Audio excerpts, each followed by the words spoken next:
Hello everyone, welcome back to my channel once again. I hope you all are doing well and preparing well for the exam. चलिए अभी हम continue करते हुए अपने MCQs from 56th to 60th back in the reverse order start करते हैं हम. चलिए without wasting any of the time conceptual clarity हम साथ साथ अपनी लेते चलेंगे. क्या कह रहा है question number 60? Lex Corporation is a manufacturer of the fruit juice registered in the GST. Lex Corporation क्या है? In the GST registered है.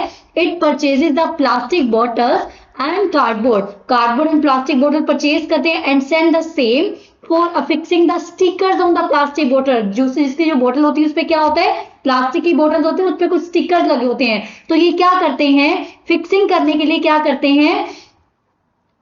Same for affixing the sticker and manufacture boxes, मतलब इन सब पे स्टिकर्स लगाने के लिए अल्टीमेटली वो इन बॉक्सेस को रजिस्टर्ड जॉब वर्कर के पास भेजते हैं. सिंपल सी बात क्या बोली, एक पर्सन है उसको कुछ जॉब वर्कर की हेल्प चाहिए, वो अपनी गुड्स को क्या भेज रहा है? जॉब वर्कर के पास भेज रहा है. जब भी वो गुड्स को जॉब वर्कर के पास भेज रहा है, you have to identify whether these are the input और these are the capital goods. ये इनपुट गुड्स है बिकॉज वो इसका बिजनेस है, जूसेस का वो बिजनेस करता है, तो दीज आर द इनपुट. जब भी जॉब वर्कर का केस में आए, you have to first identify whether these are the inputs of the और द कैपिटल गुड्स. उसके बाद क्या कह रहा है?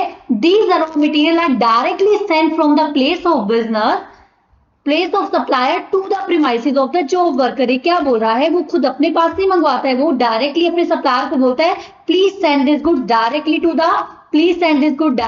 The job worker. तो डायरेक्टली गुड्स किसको दी जाती है? जॉब वर्कर को दी जाती हैं. And book the input tax credit on the purchase of such items. अब मैं आपको ये बात क्लियर करा दूं, ये बात जो कह रहा है, in case you are sending the goods directly to the job worker from the place of the supplier, you are eligible to take the ITC on such goods. You are eligible to take the ITC on such goods. किसी MCQs I think case scenario में point आया था, अगर आपने directly goods job worker को supply करवा दी हैं, then you are eligible to take the ITC on such goods. क्या क्या बोला मैंने आपको? पहले you have to identify whether these are the input of the capital goods, then you can book the credit even though you are supplying the goods directly from the place of the supplier to the job worker. अब मेरी बात ध्यान से सुनना, मैं आपको कुछ conceptual clarity देने वाली हूं इंपॉर्टेंट फॉर द क्वेश्चन. क्या बोला जाता है? अगर आपने गुड्स को किसको भेजा है? जॉब वर्कर को भेजा है, देन एक specific time limit. Job worker को आपने क्यों भेजा है? So that he can work on that goods and he can send back that goods to you also. तो क्या बोला गया है? अगर आपने गुड्स जॉब वर्कर को भेजी है, देन एक स्पेसिफाइड टाइम लिमिट दी गई है कि ये जो गुड्स हैं वो जॉब वर्कर के प्लेस से डायरेक्टली टू द प्रिंसिपल वापिस आ जाने चाहिए within some specified time. ये मैंने क्यों बोला इनपुट और कैपिटल गुड्स देखनी है? बिकॉज इनपुट के लिए बोला है 1 ईयर के अंदर वापिस आ जानी चाहिए, 1 ईयर के अंदर वापिस आ जानी चाहिए. एंड कैपिटल गुड्स के लिए बोला है 3 ईयर के अंदर वापिस आ जानी चाहिए. 3 ईयर्स एंड 1 ईयर कब से? 3 ईयर एंड 1 ईयर तब से जब से आपने उन गुड्स को सेंड करा है. 3 ईयर एंड 1 ईयर तब से जब से आपने उन गुड्स को सेंड करा है. But in the given case मैंने तो गुड्स को सेंड करा ही नहीं है, गुड्स को directly from the supplier to job worker भेजा है. अगर उनको आपने नहीं सेंड करा, मान लो मैंने अपने पास बुलाकर गुड्स को सेंड किया होता, तो वो डेट ली जाती जिस दिन मैंने उनको सेंड करा है to the job worker. But here in the given case directly goods को जॉब वर्कर के पास भेजा गया, तो कौन सी डेट से 1 और 3 ईयर चेक करेंगे? 1 और 3 year from the date on which the goods are received by the job worker. 1 year और 3 year from the date on which goods are received by the job worker. तो हमें कौन सी date देखनी होती है? वो डेट देखनी होती है जिस दिन गुड्स को रिसीव किया गया है बाय द जॉब वर्कर. चलिए फॉलोइंग ट्रांजैक्शंस हमें कुछ दी गई हैं, देखते हैं क्या क्या बोल रहा है. फटाफट से देखते हैं. ये बोल रहा है value of the goods send back to the job worker. कितनी वैल्यू की गुड्स थी जो जॉब वर्कर के पास गई? इनपुट उनपे कितना पे किया गया था, मतलब कितना ऐसा टैक्स है जो उनको पे किया गया है. Date of purchase of such goods, हमने किस दिन गुड्स को परचेज करा, वो इंपॉर्टेंट है हमारे लिए? नो. इंपॉर्टेंट इज अगर हमने खुद से मंगवा के भेजा होता तो date we have sent to the job worker, but in the given case date of receipt of the goods by the job worker. तो यहां पे हमारे लिए कौन सी डेट इंपॉर्टेंट हो जाएगी? Date of receipt of the goods by the job worker, because we have directly supplied the goods from the supplier place to the place of the job worker. ये date हमारे लिए बिल्कुल important है। फिर next क्या बोला गया, date of the goods received back from the hammer. Goods आपने बैक कब करी है, आपके पास हेमर लिमिटेड से वापस कब आई है वो। अब लगे हाथ, जो कंसेप्ट मैंने आपको बताया है we can apply this concept in this. Yes, देखते हैं हम क्या वो विद इन 1 ईयर वापस आई है या नहीं आई। बिकॉज हम 1 ईयर यहाँ पर क्यों चेक करें, because these are the input goods, not the capital goods जिसके बारे में बात की गई है। दीज आर द इनपुट्स जो हमने देखने हैं कब वापस आए हैं। चलिए देखते हैं। 15/7/2020, 15 जुलाई 2020 को भेजा गया, 12 जुलाई 2021 को आ गया। यस, एक साल के अंदर अंदर आ गया, तो कोई भी प्रॉब्लम इसमें नहीं है, तो कोई प्रॉब्लम इसमें नहीं है। तो क्या करना पड़ेगा, 27/9 नेक्स्ट देखते हैं। 27/9/20, 27 सितंबर 20 को भेजा गया एंड 13/10/21 को आया। मतलब 27 सितंबर, ये तो अक्टूबर में आया है, तो मतलब ये टाइम पे वापस नहीं आया, विद इन 1 ईयर वापस नहीं आया। उसके बाद 25 दिसंबर 20 एंड ये तो 2022 में आ रहा है, 2 इयर्स की बात हो रही है। यहाँ पे कंफ्यूज नहीं होना है कि दिसंबर में दिया था और कब आ गया, अगस्त में वापस आ गया, कंफ्यूज नहीं होना है। You have to check the year also, जहां पर मिस्टेक होती है मैं वो आपको बता रही हूं। तो ठीक है, तो ये भी वापस नहीं आया। उसके बाद 25 जनवरी 21 एंड 23 जनवरी 22 ये भी वापस आ गया। 26 फरवरी 21 एंड 28 फरवरी, ओहो 2 दिन से चूक गया, 28 फरवरी 22, तो ये भी वापस नहीं आया। अब बात आती है वापस नहीं आया का मतलब क्या। अब हम क्या करेंगे, क्वेश्चन पढ़ते हैं पहले।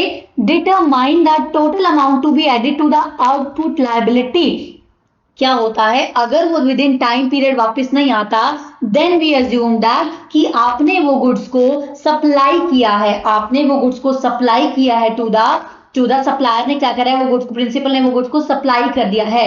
कब सप्लाई करा है, वो एक्चुअल डेट थी जिस दिन आपने भेजा था। एक्चुअल डेट कब थी, वो कब सप्लाई करा हुआ माना जाएगा, वो डेट जिस दिन आपने भेजा था 1 ईयर और 3 ईयर बैक वाली डेट। तो जिस दिन एक्चुअल में माना था वो ईयर मान ली जाएगी कि आपने वो डेट मान ली जाएगी कि आपने उसको सप्लाई किया है टू द जॉब वर्कर। तो जो भी आपने आईटीसी उस पे बनता था वो क्या करोगे, आप अपनी आउटपुट टैक्स लायबिलिटी में ऐड कर दोगे, plus plus plus output tax liability में ऐड कर दोगे, प्लस प्लस प्लस उसके साथ आपको 18% का इंटरेस्ट भी देना होगा।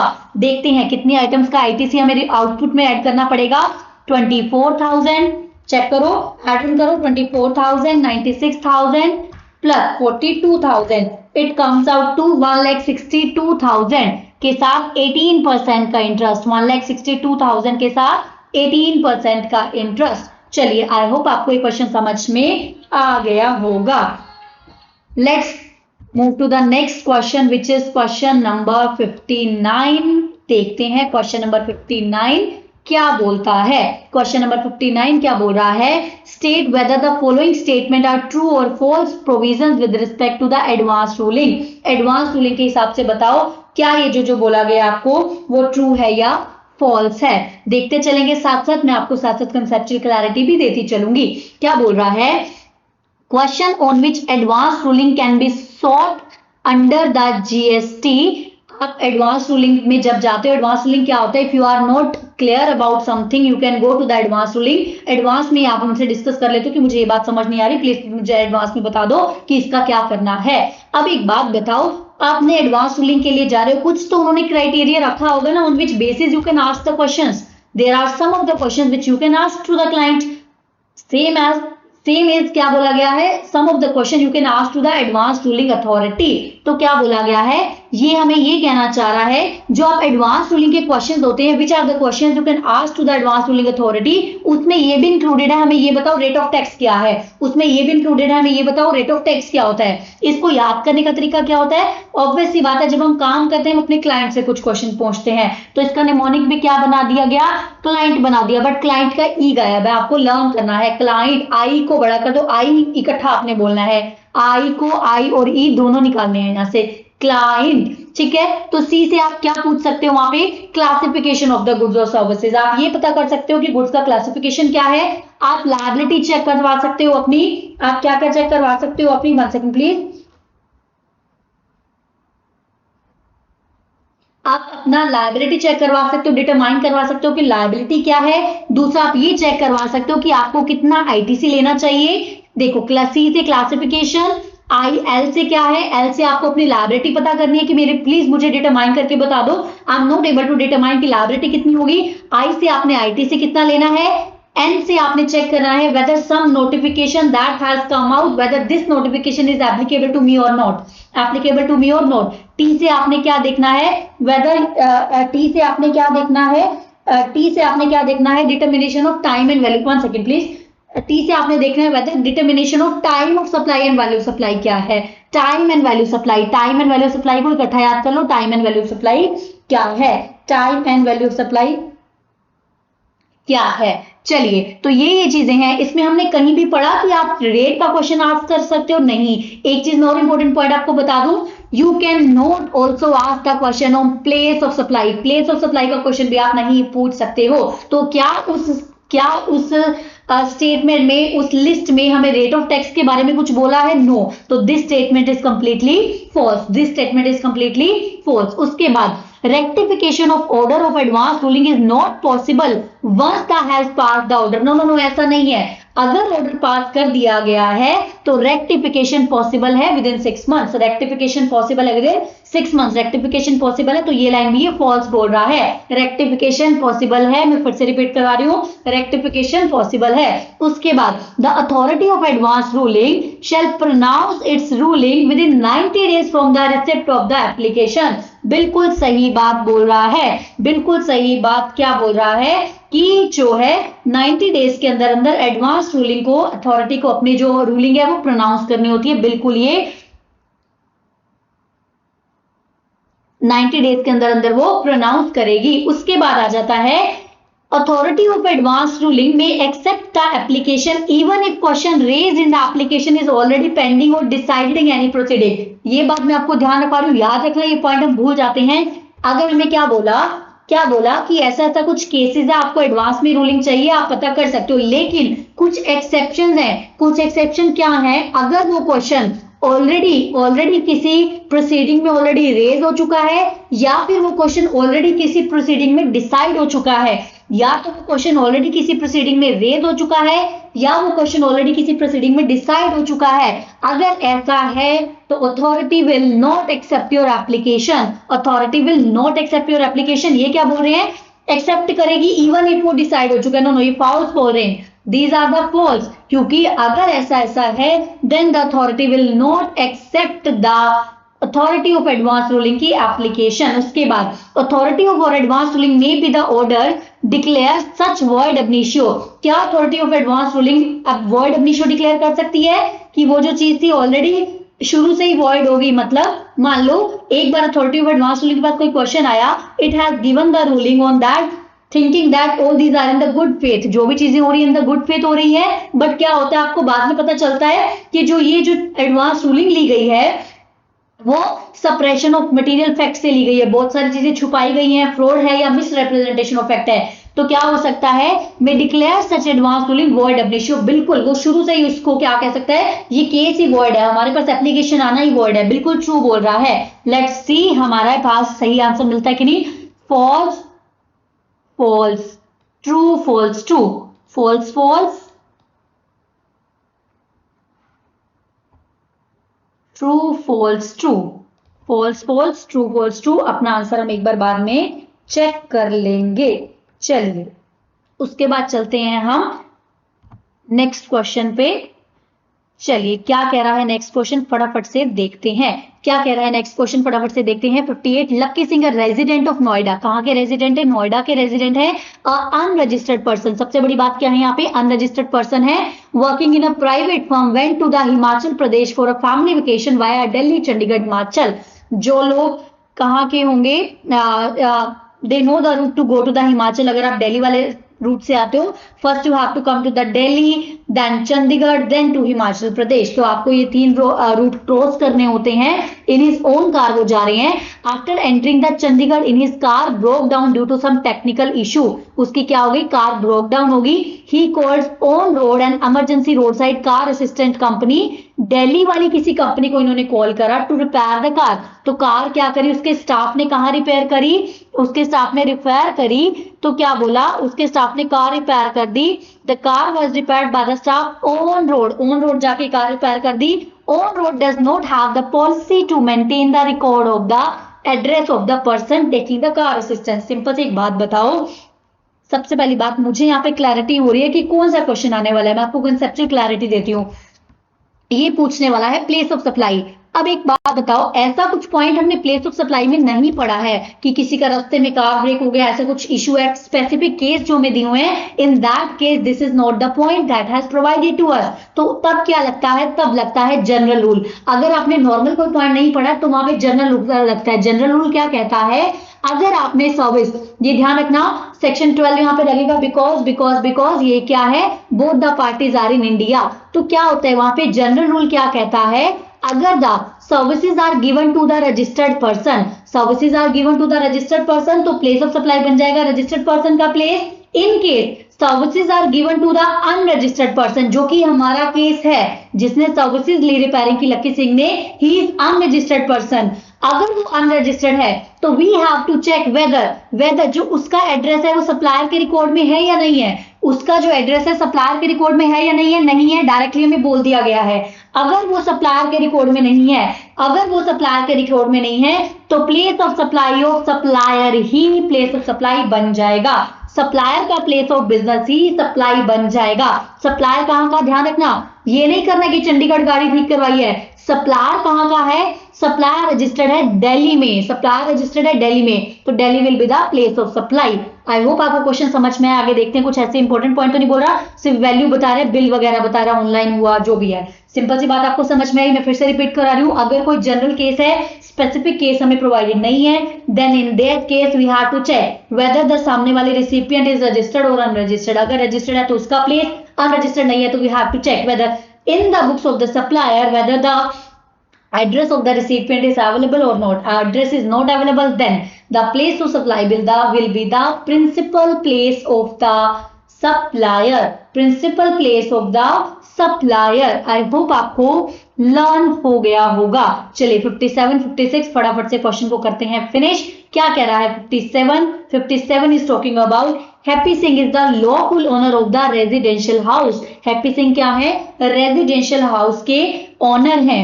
Situated in Chandigarh, the property has the 4 floor constructed on it. 4 floor की प्रॉपर्टी है, out of it 4 floor in his house, first and second floor are self occupied. ध्यान रखना, हैप्पी सिंह रेजिडेंशियल प्रॉपर्टी के ओनर हैं, चंडीगढ़ में 4 फ्लोर है, first 2 are the self occupied, third and fourth floor have been rent out for the residential purpose. Third and fourth floor have been let out for the residential purpose। मैं यहीं पे आपको clarity देती हूँ, conceptual clarity क्या बोलता है। अगर आपने रेजिडेंशियल बिल्डिंग को for residential purpose let out करा है, that is exempted from GST. If it has been let out for the commercial purpose, then it will be taxable. Residential property आपने करी है तो एग्जाम्प्ट है। फॉर द रेजिडेंशियल ड्वेलिंग अगर residential करी है for the residential purpose, then it is exempted from GST. अगर वो कमर्शियल की है, then it will be the taxable. Rent की बात कर रही हूं मैं, किसकी बात कर रही हूं, रेंट की बात कर रही हूं मैं। Ratan Jot Singh who is the tenant on the 3rd floor has surrender his tenancy right to the Parminder Singh for a tenancy premium. Tenancy premium की उन्होंने क्या करा, राइट को सरेंडर कर दिया है on the 1 June. Parminder Singh has paid the applicable stamp. Parminder Singh ने क्या करा है, स्टैम्प पे किया है। More over Parminder Singh will pay a monthly rent of इतना। परमिंदर सिंह क्या कर रहे हैं, मंथली रेंट भी पे कर रहे हैं। उन्होंने टेनेंसी प्रीमियम क्या करा है, सरेंडर की बात करी है उन्होंने। टेनेंसी प्रीमियम सरेंडर करने का मतलब क्या है, उनको ये बोल दिया कि आप हमारा छोड़ दो। इन्होंने क्या बोला, Ratanjeet who is the tenor who has surrender his tenancy right to Parminder for tenancy premium. क्या होगा, लैंडलॉर्ड क्या करता है, उसको बोलता है टेनेंट को, आप इतने पैसे लो मेरी जगह छोड़ के चले जाओ। अभी पूरा कंसेप्ट मैं आपको समझाऊंगी, उसको बोलते हैं surrender of tenancy premium right. अभी मैं आपको पूरा कंसेप्ट समझाऊंगी। अभी हमने कितना समझना है, अभी हमने समझना है अगर रेंट की बात की जाए, अगर वो रेंट क्या है फॉर द रेजिडेंशियल बिल्डिंग का फॉर द रेजिडेंशियल पर्पस है, that is exempted, but commercial property का टैक्सेबल, कमर्शियल प्रॉपर्टी का टैक्सेबल है। अब मैं आपको ये बात ध्यान से समझाती हूँ क्योंकि most of us are confused in this point. मैं आपको पूरा कंसेप्ट यहाँ पे क्लैरिटी दे देती हूँ सो दैट पूरे जीएसटी में आपको इस पॉइंट पे तो कोई भी डाउट ना आए। पूरे इसमें आपको इस पॉइंट पे तो कोई भी डाउट ना आए। चलिए ध्यान से देखना क्या होता है। एक होता है landlord and another one is the tenant. ठीक है, एक तो टेनेंट लैंडलॉर्ड को क्या पे करता है, टेनेंट लैंडलॉर्ड को पे करता है रेंट का केस मैं आपको बता चुकी हूँ। रेंट के केस में क्या होता है, रेंट के केस में होता है अगर वो रेजिडेंशियल प्रॉपर्टी का है दैट इज एग्जम्प्टेड, अगर वो कमर्शियल प्रॉपर्टी का है दैट इज टैक्सेबल। रेंट की बात हो गई, done. Are you clear with this? Yes. उसके बाद आता है टेनेंसी राइट की बात करी, मैं ध्यान रखना।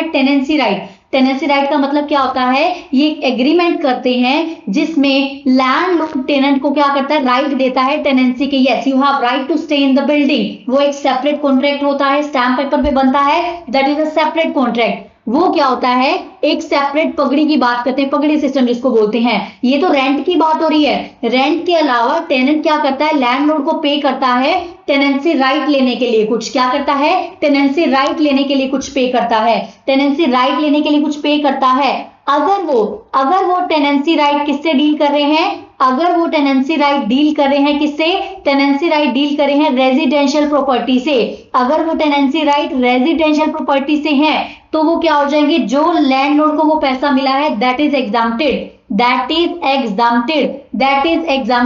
रेंट की बात सेपरेट होगी। Now I am talking about tenancy right में I am talking about tenant ने अगर लैंडलॉर्ड को कुछ पे किया फॉर द टेनेंसी राइट तो वो क्या है, टेनेंसी राइट देखना है पर्पस क्या है, रेजिडेंशियल प्रॉपर्टी के लिए, बिल्कुल that is exempted from GST. ये टेनेंसी राइट क्यों दिए जाते हैं, you have the right to get into that building. हो सकता है ये इस टेनेंसी राइट के बेसिस पे आगे किसी को सबलेट भी कर दे, क्या कर दे वो, सबलेट आउट भी कर दे, क्या कर दे वो, सबलेट आउट भी कर दे। अब क्या होगा, अब ये इसको टेनेंसी राइट देगा, ये जो सब टेनेंट को टेनेंसी राइट देगा। अब ध्यान रखना, टेनेंट को अगर सब, अब ये इसको अगर टेनेंसी राइट देगा तो इसको भी तो टेनेंसी राइट के कुछ पैसे मिलेंगे ना टेनेंट को। टेनेंट ने अगर सब लेट किया तो उसको भी तो टेनेंसी राइट के कुछ पैसे मिलेंगे। तो ध्यान रखना, टेनेंट को अगर सब लेट आउट करने के टेनेंसी राइट के पैसे मिल रहे हैं, चाहे वो रेजिडेंशियल के लिए हो चाहे वो कमर्शियल के लिए हो, that is taxable.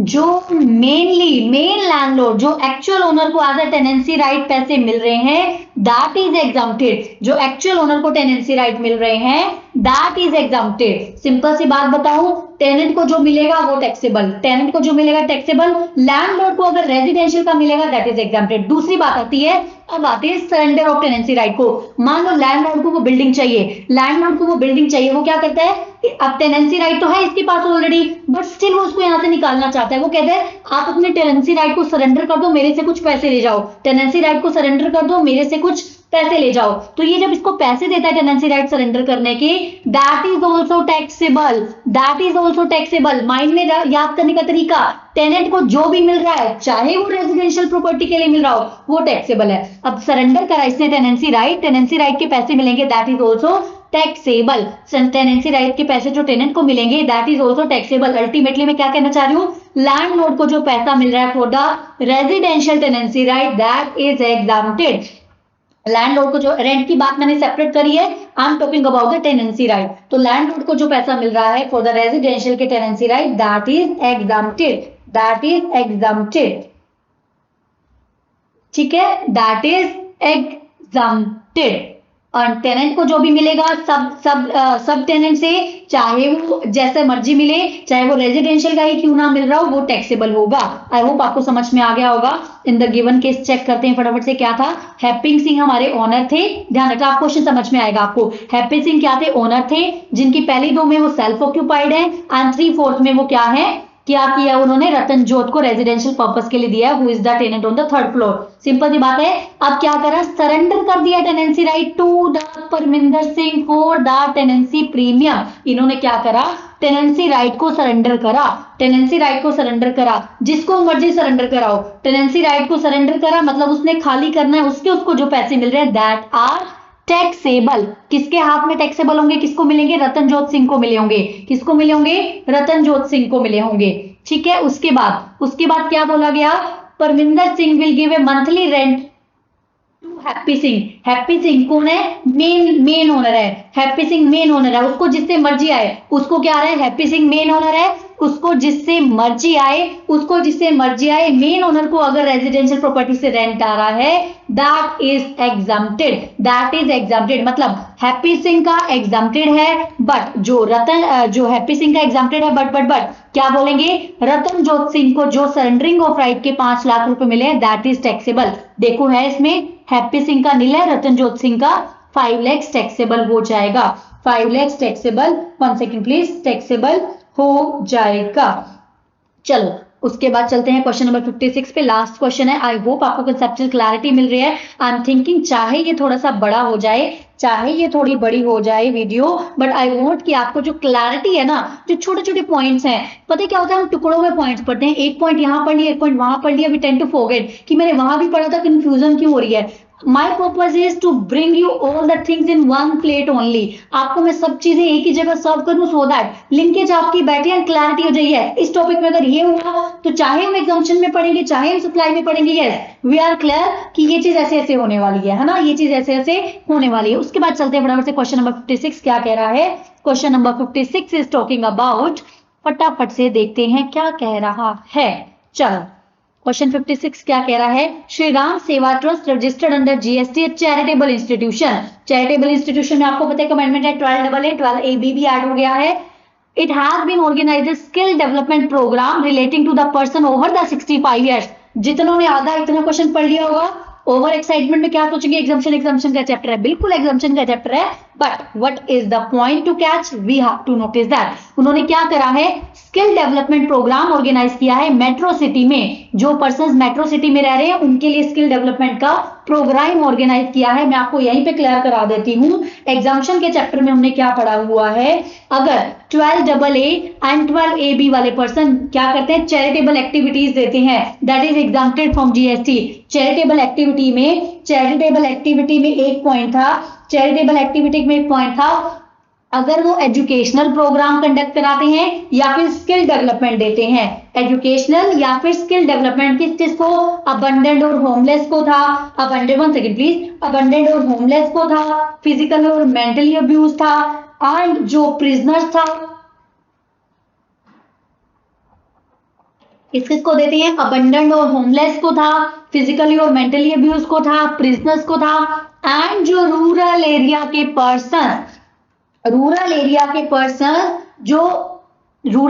Person greater than 65 years के हैं, उनको अगर एजुकेशनल या स्किल डेवलपमेंट की सर्विसेज दी जा रही हैं that are exempted from GST. यहां पे मेन पॉइंट क्या था, चाहे वो 12AB ने दिया हो बट वो रूरल एरियाज वालों को दिया होना चाहिए। अगर उनको दिया है that must be exempted from GST. But ये किसको दिए गए हैं? ये तो दिए गए हैं मेट्रो वालों को, तो इनका तो टैक्सेबल हो जाएंगे। Subscription fees taxable, sponsorship fees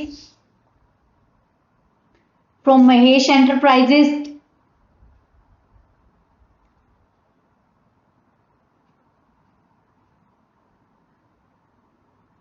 ध्यान रखना ये इन्होंने क्या करा है, इसी प्रोग्राम के अंडर रिसीव करा है ना, इसी प्रोग्राम के अंडर रिसीव कर रहा है ना, तो क्या हो जाएगा? टैक्सेबल। 1 सेकंड, तो क्या है यहाँ पर, क्या करा है यहाँ पर?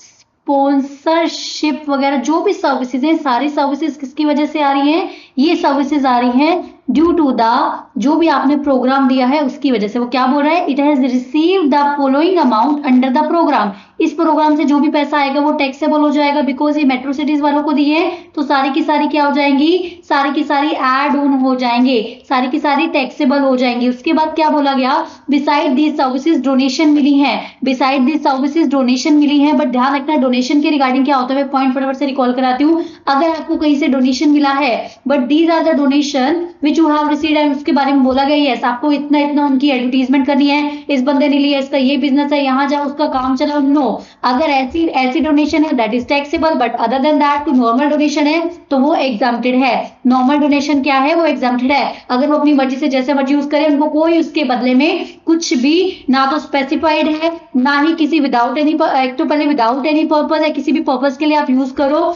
दूसरा उनको कोई भी उनका जो है वो एडवर्टीजमेंट पेमेंट नहीं करनी है, that donation is the exempted. So in the given case क्या बोला है, these are the entitled to use this donation for any purpose, जैसे मर्जी यूज करो, और कुछ भी ऐसा बोला नहीं है कि उन्होंने एडवर्टीज वगैरह इसके बारे में करना है। उसके बाद क्या कह रहा है, बताओ आप कितनी कितनी उसकी टैक्सेबल सप्लाई सर्विस होगी। टैक्सेबल तो ऊपर वाले होंगे because donation is normal, that is exempted from GST. तो 4,50,000 must be the answer. 4,50,000 D must be the answer. I hope you like the videos. If you are really liking it, then share it to friends as well. Until next time, till then, bye bye. Take care.